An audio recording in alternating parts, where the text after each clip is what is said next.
একটি গাছের পাতা আছে যেটা খেলে অথবা তা দিয়ে গোসল করলে আজীবনের জন্য আপনার অ্যালার্জি, চুলকানি সবকিছু ভালো হয়ে যাবে ইনশাআল্লাহ। এ কথা আমার নয়, এই গাছের কথা কোরআনে কারীমের মধ্যে স্বয়ং আল্লাহ পাক নিজে বলেছেন। সুবহানাল্লাহি ওয়া বিহামদিহি সুবহানাল্লাহিল আযীম। বিশ্বনবী সাল্লাল্লাহু আলাইহি ওয়াসাল্লামের লম্বা হাদিস আছে এই গাছের ব্যাপারে।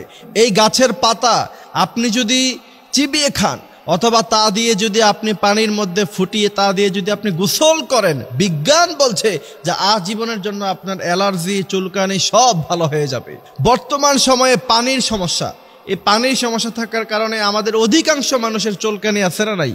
মানুষের সামনে আপনি যখন কথা বলেন দেখা গেছে যে আপনি শরীরের এই জায়গা চুলকান, ওই জায়গা চুলকান, দেখতে খুব বাজে লাগে, খারাপ লাগে, জিনিসটা সুন্দর লাগে না। কিন্তু আপনি যদি এই গাছের পাতা খান অথবা তা দিয়ে গোসল করেন, আপনার আজীবনের জন্য কিন্তু অ্যালার্জি, চুলকানি ভালো হয়ে যাবে।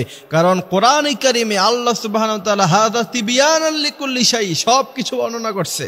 এবং এই কোরআনে আল্লাহ পাক অনেক শেফা, ওষুধ, অনেক মেডিসিনের কথা আল্লাহ পাক কোরআনে কারীমে বর্ণনা করছেন। সেই গাছের কথা আল্লাহ পাক বলছেন ইনদা সিদরাতিল মুনতাহা ইনদাহা জান্নাতিল মাওয়া।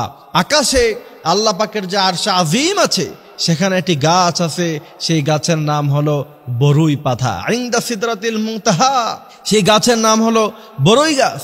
সেই বরুই গাছের কথা স্বয়ং নবী করিম সাল্লাল্লাহু আলাইহি ওয়াসাল্লাম তিনি বলছেন, এই বরুই পাতা দিয়ে মৃত মানুষ যখন মারা যাবে তখন পানির মধ্যে সেটা দিয়ে ফুটিয়ে তারপরে তোমরা মানুষকে গোসল করাবা। বিজ্ঞান গবেষণা করলো, এত বছর পরে, ১৫০০ বছর পরে গবেষকরা গবেষণা করে দেখলো যে পৃথিবীতে এত দামি দামি সাবান থাকতে, এত দামি দামি মেডিসিন থাকতে, পয়জন নষ্ট করতে পারে এত দামি দামি মেডিসিন আছে আমাদের কাছে, কিন্তু মুসলমানরা যখন মারা যায় তখন এরা বরই পাতা দিয়ে গরম পানি ফুটিয়ে তারপরে গোসল করায়। তার কারণ কি? বরই পাতা যখন গরম পানির মধ্যে দেয়া হয় অথবা পানির মধ্যখানে বরই পাতা দিয়ে যখন তা ফুটানো হয়, তার মধ্য থেকে সমস্ত ব্যাকটেরিয়া, পলিউশন, ময়লা যা আছে সব দূর হয়ে যায় আর সেই পানিটা পরিষ্কার হয়ে যায়। এমনভাবে পরিষ্কার হয়, ফিল্টারিং করলে সেখান থেকে যেমন ময়লা পরিষ্কার হয়, এর চাইতে আরো ভালোভাবে পানির ভিতর থেকে ময়লা দূর হয়ে যায়, পানিটা পরিষ্কার হয়ে যায়। বিজ্ঞানরা অবাক হয়েছে, ১৫০০ বছর আগে ওই সময় প্রযুক্তি নাই, ইন্টারনেট নাই, গুগল নাই, কিচ্ছু নাই। ওই সময় মুহাম্মদ সাল্লাল্লাহু আলাইহি সাল্লাম কি করে এটা জানলেন যে বরই পাতা পানির মধ্য দিয়ে ফুটালে সেই পানিটা একদম পরিষ্কার হয়ে যায়? এরা ইসলামের কাছে মাথাকে তারা নত করে দিয়েছে।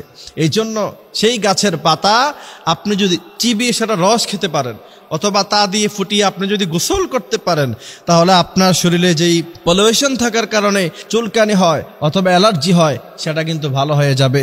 এই জন্য আমার প্রিয় ভাইয়েরা, আমাদের যাদের এই সমস্যাটা প্রায় আছে, আমাদের নামাজের মধ্যেও অনেক সমস্যা হয়, সিজদা করতে গেলে অনেক সমস্যা হয়, নামাজে দাঁড়ালে অনেক কষ্ট হয়, কোরআনে কারীম তেলাওয়াত করা যায় না। এই জন্য প্রিয় ভাইয়েরা আমার, আমরা এই সিস্টেমটা আমরা অবলম্বন করতে পারি। আল্লাহ সুবহানাহু ওয়া তাআলা আমাদেরকে বোঝার, মানার তৌফিক দান করুক। আমিন।